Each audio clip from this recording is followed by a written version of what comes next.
પ્રસ્તુત છે પ્રાસંગિક, જેનો વિષય છે બાળ મજૂરીના દૂષણ સામે જાગૃતિ. સંપાદન અને પઠન આરતી ભટ્ટનું.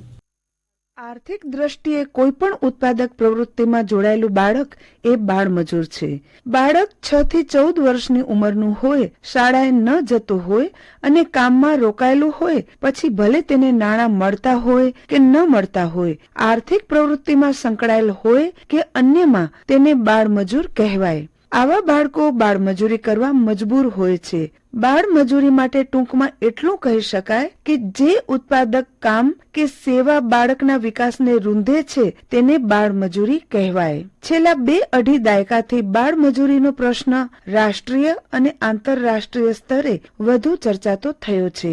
નક્કર પરિણામ માટે ફળદાયી પ્રયાસોનો અભાવ વર્તાય છે. બાળમજૂરીને વહેલી તકે દૂર કરવા કોઈ સંપૂર્ણ સંકલિત ખ્યાલ ઉભો થયો નથી કે આવશ્યક વલણો જોવા મળ્યા નથી.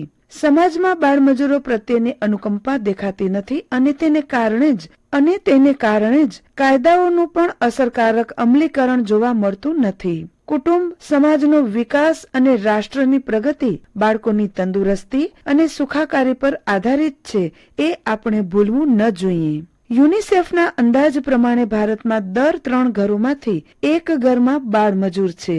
5 થી 15 વર્ષની વયના દર 4 બાળકોએ 1 બાળક મજૂરી કરે છે. મોટાભાગના બાળમજૂરો ખેતી, પશુપાલન તથા ગૃહ ઉદ્યોગો અને શાકભાજીની લારી, સ્કૂટર રિપેરિંગ, હોટલ, ચાની લારીઓ વગેરે જેવી જગ્યાઓએ હોય છે. ઘણા બાળકો તો સરકારે ગણાવેલા જોખમકારક ઉદ્યોગો સાથે આજે પણ સંકળાયેલા છે. છેલ્લા 2.5 દાયકાથી બાળમજૂરી સામેનો વિરોધ ગતિમાં આવ્યો છે. ભારતમાં આઝાદી આવી તે પહેલા બાળમજૂરી દૂર કરવાના પ્રયત્નો થયા હતા. આંતરરાષ્ટ્રીય શ્રમ સંસ્થાએ બાળકો અને યુવાનો અંગેના 18 ઠરાવો અને 9 ભલામણો પસાર કરી છે. ઈસવીસન 1990માં આંતરરાષ્ટ્રીય શ્રમ સંસ્થા દ્વારા બાળમજૂરીના સામાજિક દૂષણને ડામવા માટે આંતરરાષ્ટ્રીય બાળમજૂરી નાબૂદી કાર્યક્રમ શરૂ કરવામાં આવેલો. આઈપેકના ટૂંકા નામથી જાણીતો આ કાર્યક્રમ ભારત સહિત 6 દેશોમાં ચલાવાઈ રહ્યો છે.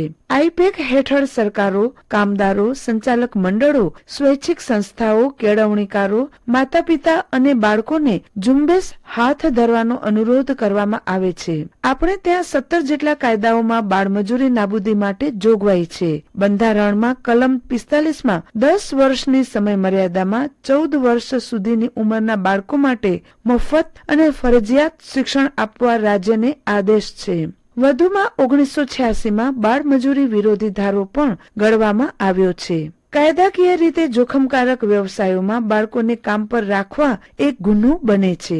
રાષ્ટ્રીય બાળ મજૂર પરિયોજના NCLP ચલાવાય છે, જે બાળમજૂરને શિક્ષણ તરફ વાળી તેને વ્યવસાયિક કૌશલ્યો શીખવી ઉત્પાદક સભ્ય બનાવવા કાર્યરત છે. આ પરિયોજના અંતર્ગત અવૈધિક શિક્ષણ આપતી શાળા ચલાવાય છે, જેમાં વ્યવસાયિક તાલીમ આપવામાં આવે છે અને બાળમજૂરોને પૂરતા પોષણની વ્યવસ્થા કરાય છે. ગુજરાતમાં પણ બાળમજૂરીને પ્રત્યક્ષ કે પરોક્ષ રીતે દૂર કરવાના પ્રયાસોમાં UNICEF, Ganatar, Shaishav, Sarjan, Manav Sadhana, Kilol, save the children જેવી સંસ્થાઓ કાર્યરત છે. નિઃશુલ્ક ફોન સેવા પૂરી પાડતી ચાઇલ્ડ લાઇનનો પ્રયોગ પણ છેલ્લા 2-2.5 વર્ષથી ચાલે છે, જેમાં બાળમજૂર ફોન નંબર જોડી પોતાની આપવીતી કે મુશ્કેલી જણાવે તો તેની મદદ માટે એક ખાસ ટીમ પહોંચી જાય છે.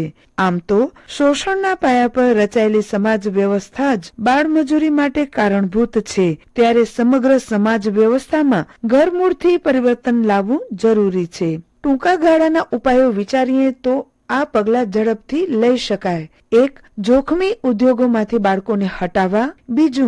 અન્ય ક્ષેત્રોમાં કાર્યરત બાળકોના કામના સ્થળની સ્થિતિ સુધારવી. 3. બાળકો માટે આરોગ્યની સુવિધા તેમજ શિક્ષણ વ્યવસ્થા ઊભી કરવી. તથા 4. ઉદ્યોગોમાંથી છૂટા થયેલા બાળમજૂરોની પુનઃ સ્થાપના માટે વ્યવસ્થા કરવી. બાળકોને 14 વર્ષની ઉંમર સુધી મફત અને ફરજિયાત શિક્ષણ આપવું અને બાળકો પાસે કામ કરાવનારને સખતમાં સખત શિક્ષા આપવી. બાળમજૂરીના જન્મદાતા એવા ગરીબી અને બેરોજગારી જેવા સવાલોને પ્રાથમિકતા મળવી જોઈએ અને તેને ઉકેલવા જોઈએ. આકાશવાણીના ભુજ કેન્દ્ર પરથી પ્રાસંગિકમાં હમણાં જ આપે બાળ મજૂરીના દૂષણ સામે જાગૃતિ એ વિશે વાત સાંભળી. સંપાદન અને પઠન આરતી ભટ્ટનું.